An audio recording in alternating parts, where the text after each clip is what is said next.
Bienvenidos a UD Arroba, programa de la Universidad de Antioquia. Este es el curso de algoritmos. Vamos a tratar hoy el módulo número 30. En el módulo anterior hicimos el proceso de borrado. En el proceso de borrado elaboramos un primer algoritmo que era buscar la posición del dato a borrar. Y para buscar ese dato recorríamos el vector desde la primera posición hasta la última. Si nuestro vector tenía m elementos, entonces para nosotros detectar que un dato no se encuentra, tuvimos que haber hecho m comparaciones. Si nosotros los datos los tenemos ordenados en vez de en desorden como los teníamos, el proceso de búsqueda será mucho más eficiente. Vamos a considerar un ejemplo de un vector con los datos ordenados. Digamos que nuestro vector va a tener 3, 4, 5, 6, 7, 8, 10, 11, 12, 13, 14, 15 elementos. Y que esos 15 datos que tenemos en el vector están ordenados en forma ascendente. Vamos a colocar algunos datos. Vamos a colocar aquí 3, 5, 7, 9, 15, 21, 28, 33, 39, 42, 51, 67, 69, 73 y digamos 84. Nuestro vector tiene una capacidad para 16 elementos, n vale 16 y estamos ocupando m posiciones, m vale 15.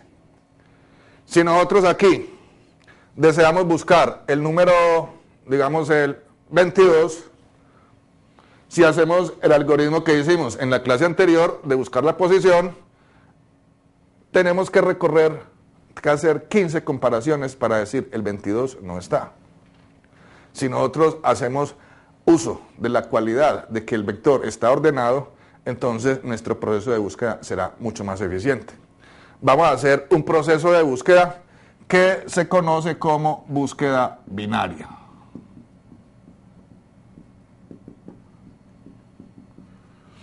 Cuando los datos están ordenados, los procesos de búsqueda son mucho más eficientes. Nosotros encontramos fácilmente un teléfono en el directorio telefónico, puesto que los datos están ordenados alfabéticamente.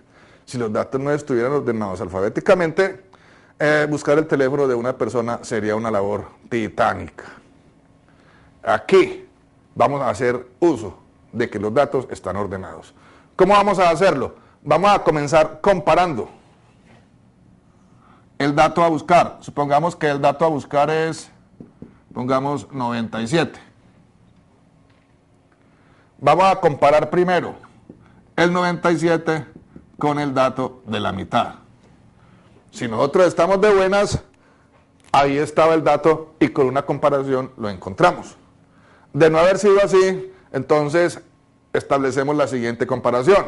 Si el dato que hay en la mitad es menor que el dato que se está buscando, entonces si ese dato está en el vector, estará en la parte derecha. Es decir, con una sola comparación hemos eliminado la mitad de los datos sobre los cuales hay que efectuar la búsqueda. A continuación, ¿qué seguimos? Vamos a comparar con la mitad de la mitad que quedó. O sea, comparamos con la posición 12, esta es una nueva mitad, hacemos la comparación. Si ese es el dato, lo hemos encontrado y retornamos la posición. De no haber sido así, entonces comparamos. Si el dato de la mitad es menor que el dato que se está buscando, habrá que buscarlo de ahí a la derecha. Con dos comparaciones, ya solamente nos queda una cuarta parte.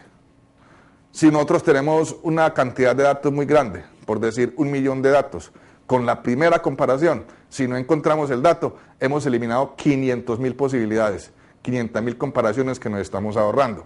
Con la segunda comparación, si no encontramos el dato, nos ahorramos otras 250.000.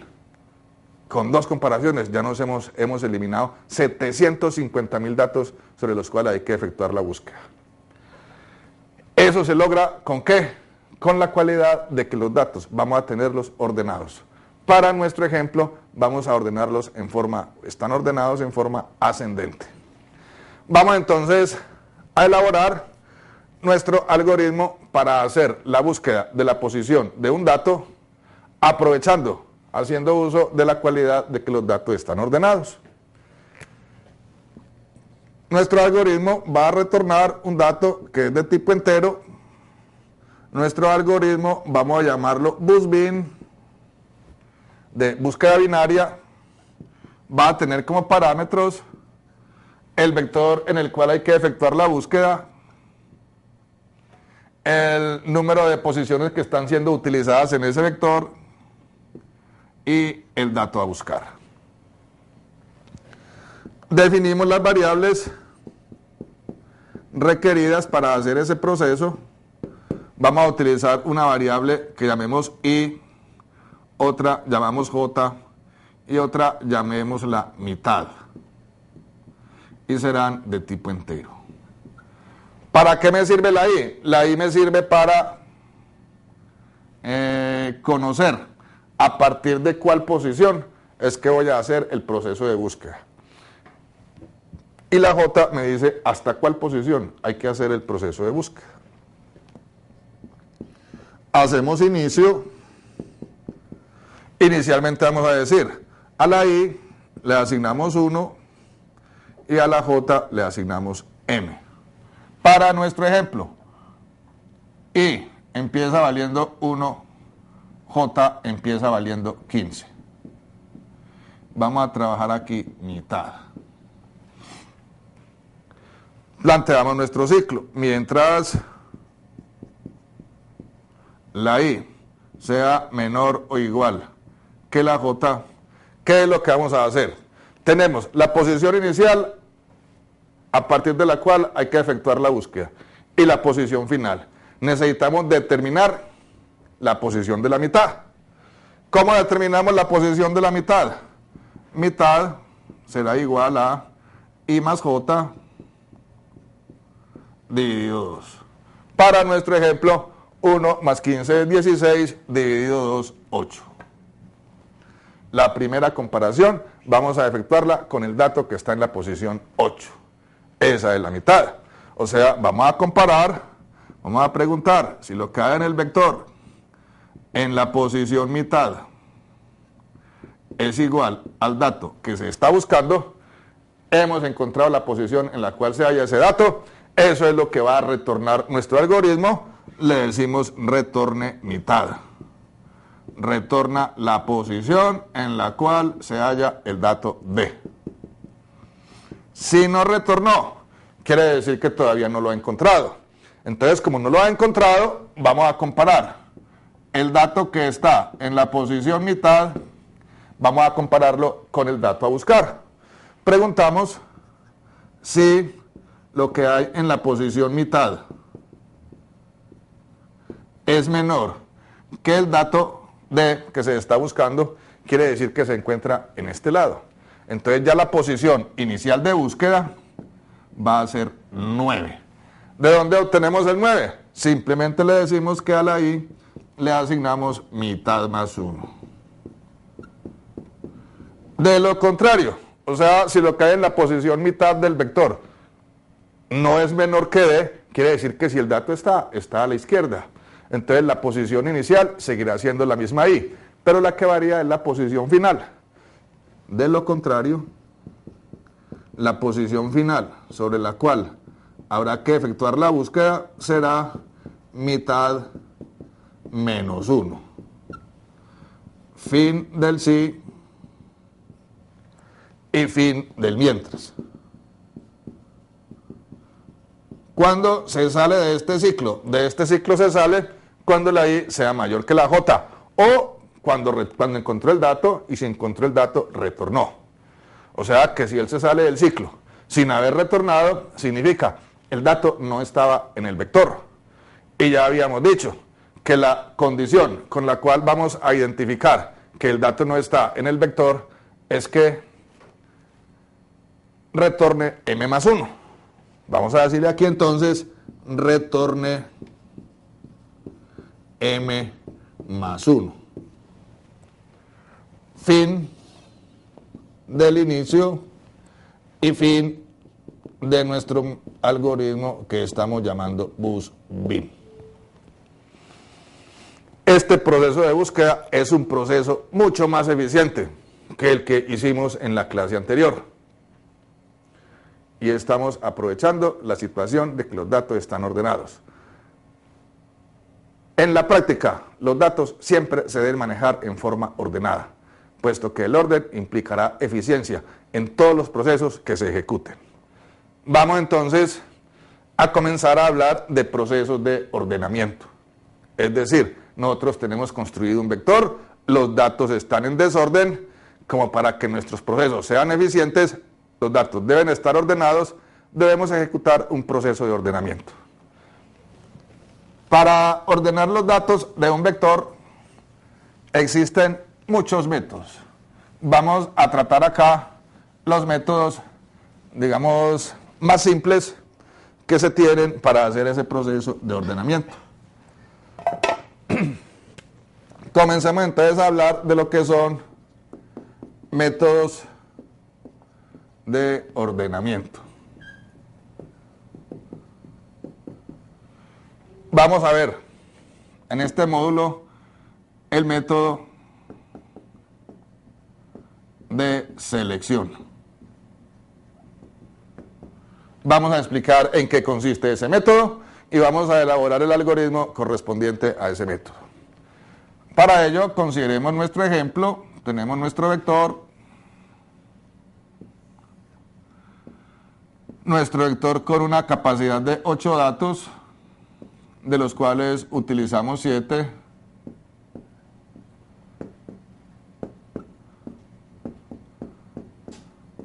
Vamos a efectuar el proceso de ordenamiento para esos datos. O sea, nosotros aquí ejecutamos el proceso ordenar,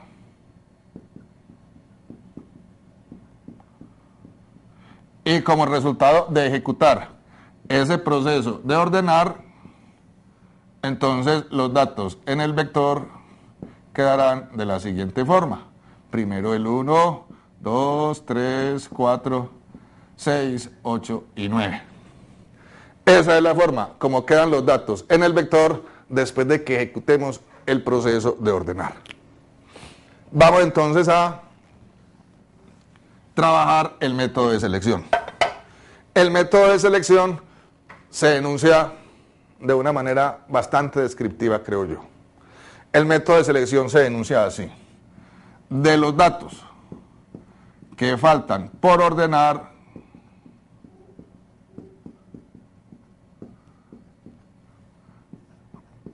determinar cuál es el menor de ellos. Determinar el menor de ellos y ubicarlo de primero en ese conjunto de datos.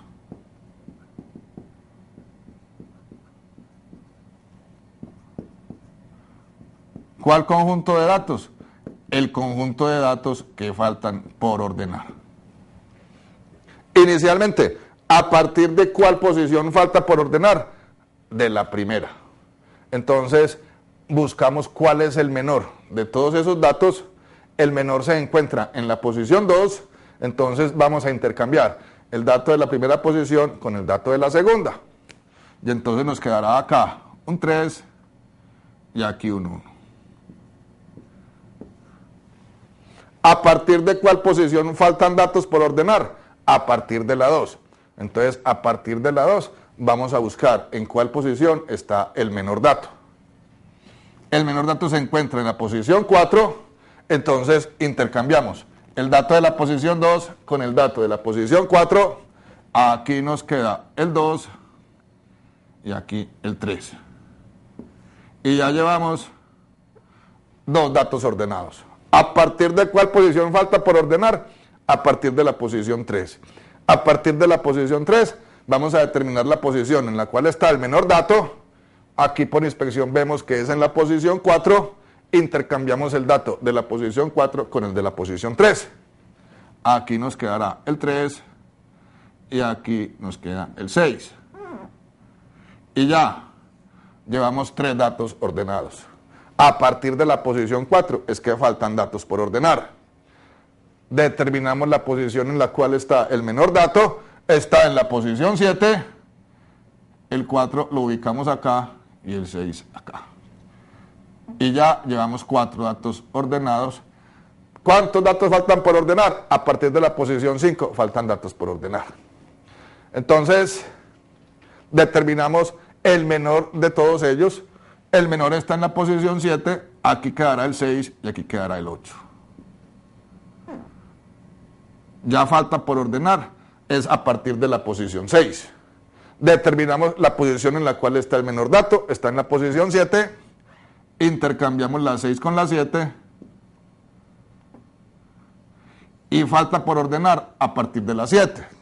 Realmente, como no tenemos sino un solo dato para ordenar, un solo dato está ordenado por sí mismo. O sea que cuando la posición a partir de la cual falten datos por ordenar sea la última, significa hemos terminado nuestro proceso. Entonces, elaboremos nuestro algoritmo. Nuestro algoritmo es tipo void, no va a retornar ningún dato, simplemente va a ejecutar una tarea sobre el vector. Vamos a llamarlo ordenamiento por selección. Le enviamos como parámetros el vector v y el número de posiciones que están siendo utilizadas. ¿Qué variable necesitamos? Vamos a necesitar una variable que me indique a partir de cuál posición faltan datos por ordenar.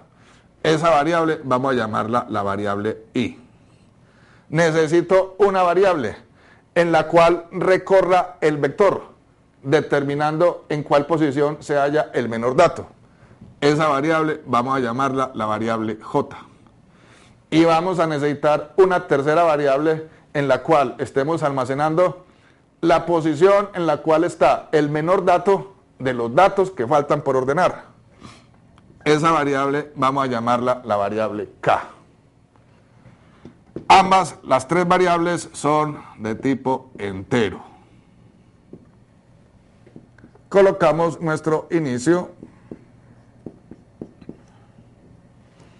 Entonces, i, hemos dicho que i es la variable que me indica a partir de cuál posición faltan datos por ordenar y deberá llegar hasta m. Vamos entonces a plantear. Borremos acá para que nos quepa nuestras instrucciones.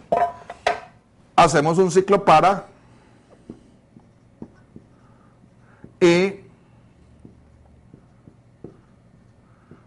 desde 1 hasta m-1 con variación más 1. Hasta m-1, cuando la i llegue a la m, significa que estamos en el último dato y ya no hay nada más que ordenar. Y es entonces la variable que me indica a partir de cuál posición faltan datos por ordenar. Empieza valiendo 1. A partir de la posición 1 faltan datos por ordenar. La variable k. La variable k dijimos que es la que vamos a utilizar para almacenar la posición en la cual está el menor dato. Vamos a comenzar diciendo que k es igual a i. Vamos a suponer que el menor dato está de primerito. Y a continuación hacemos otro ciclo para j desde i más 1. A partir de la posición i faltan datos por ordenar. O sea que a partir de la siguiente posición es que tenemos que comenzar a hacer comparaciones para determinar la posición en la cual está el menor dato. O sea que si la i empezó valiendo 1, la j empezará valiendo i más 1. ¿Hasta dónde? Hasta m. Con variación más 1 también. ¿Qué es lo que vamos a hacer dentro de este ciclo? Vamos a comparar el dato que está en la posición j con el dato que está en la posición k. Si el dato que está en la posición j es menor que el dato que está en la posición k, actualizamos la k. O sea, preguntamos si lo que hay en la posición j del vector v es menor que lo que hay en la posición K del vector V, simplemente le decimos a K, asígnele J. Fin del sí y fin del para. Cuando termina este ciclo interno, en la variable K queda almacenada la posición en la cual está el menor dato. ¿Qué debemos hacer? Vamos a intercambiar. Ese dato que está en la posición K hay que colocarlo de primero, o sea, en la posición I. A partir de la posición I es que faltan datos por ordenar. Entonces hay que hacer un intercambio. Invocamos nuestro algoritmo de intercambio que ya habíamos elaborado en módulos anteriores. Vamos a intercambiar en el vector V el dato que está en la posición I con el dato que está en la posición K. Y fin del para externo que tenemos allá, fin correspondiente al inicio y fin de nuestro algoritmo ordenamiento por selección. Vamos entonces a hacerle una pequeña prueba de escritorio a ese algoritmo que tenemos ahí para ver en realidad cómo es que trabaja. Nuestro vector que teníamos es 3, 16, 28, 9, 4. M para nuestro algoritmo vale 7. Ese es el vector. Hemos definido las variables I, J. Vamos a I, su respectivo vector en la posición I, J, su respectivo vector en la posición J, K, su respectivo vector en la posición K. Inicio. Para I desde 1, I empieza valiendo 1. B sub 1 es entonces 3. La I va a variar desde 1 hasta M-1, es decir, hasta 6. Primera instrucción del ciclo para. Acá le asignamos I. K empieza valiendo 1. B sub K será entonces también 3. Entramos al ciclo interno. Para J desde I más 1. La I vale 1. La J empieza valiendo 2. El vector en la posición 2 vale 1. La J variará hasta M. Instrucciones correspondientes a este ciclo para interno. Preguntamos si lo que hay en la posición J, un 1, es menor que lo que hay en la posición K, un 3. B sub J es menor que B sub K, sí. Ejecutamos lo que está dentro del sí. Acá asígnele J, o sea, K queda valiendo 2. O sea que B sub K queda valiendo 1. Hemos ejecutado la instrucción sí. Y llegamos al fin del para. Regresemos a evaluar la condición. ¿Qué es lo que hace? Incrementa la J vale 3. B sub 3 es 6. ¿La J es menor o igual que la M? Sí. Comparemos B sub J. ¿Cuánto vale B sub J? 6. B sub K vale 1. ¿6 menor que 1? No. No ejecuta lo que está dentro del sí. Llegamos al fin del para. Incrementa la J valdrá 4 y B sub J será 2. ¿La J menor o igual que la M? Sí. Comparemos lo que hay en la posición J. 2 menor que 1. No. No ejecuta esta instrucción. Llegamos al fin del para. Incrementa nuevamente la J vale 5. B sub 5 es 8. 5 menor o igual que 7. Sí. B sub J. ¿Cuánto vale B sub J? 8. ¿Menor que B sub K? No. No ejecuta esta instrucción. Fin del para. Incrementa la J vale 6. B sub J vale 9. J menor o igual que M. Sí. Lo que hay en la posición J, 9. ¿Es menor que lo que hay en la posición K? No. no ejecuta esta instrucción, incrementa J. J vale 7, B sub J vale 4. J menor o igual que M. Sí. Preguntemos, ¿lo que hay en la posición J? 4. ¿Menor que lo que hay en la posición K? No. No ejecuta esta instrucción, incrementa la J. J menor o igual que la M. No. Terminó el ciclo para. Cuando termina de ejecutar el ciclo para, fijémonos cuánto quedó valiendo K. K quedó valiendo 2. 2 es la posición en la cual se halla el menor dato. ¿Qué tenemos que hacer entonces? Intercambiar en el vector lo que hay en la posición I, lo que hay en la posición 1 con lo que hay en la posición 2. Nuestro algoritmo de intercambiar ejecuta esa tarea, ya aquí me queda el 3, ya aquí me queda el 1. Y hemos ejecutado intercambiar. Llegamos al fin del para externo. ¿Qué es lo que hace? El fin del para externo incrementa la I. La I valía 1, entonces ya la I quedó valiendo 2. B sub 2 es 3. Acá le asigna I. K queda valiendo 2. B sub K es 3. J desde I más 1. J empezará valiendo 3. B sub J es 6. Y entonces comencemos nuevamente a ejecutar nuestro ciclo.